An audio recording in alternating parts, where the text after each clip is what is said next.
আপনি যদি আপনার মোবাইলের ইন্টারনেট স্পিড যদি বাড়াতে চান, তাহলে আপনি একটা সেটিং ঠিক করে আপনার মোবাইলের ইন্টারনেট স্পিড আগেকার থেকে অনেক বাড়াতে পারবেন। তো আপনাকে কি করতে হবে, আপনাকে এখানে সেটিংয়ে যেতে হবে। সেটিংয়ে যাওয়ার পরে কিছু কিছু মোবাইলের উপরের থেকে পাওয়া যায় এই সেটিংটা, যেখানে মোবাইল ডাটা অন অফ করা হয় সেখানে এখানে দাবিয়ে রাখবেন। দাবিয়ে রাখার পরে এইখানে দেখবেন সব থেকে নিচে দেখবেন অ্যাক্সেস পয়েন্ট নেম।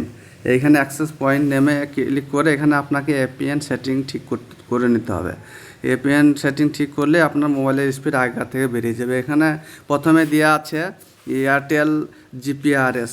এখানে আপনি লিখবেন Airtel 4G, AIRTEL, Airtel 4G লিখে সেভ করে দেবেন।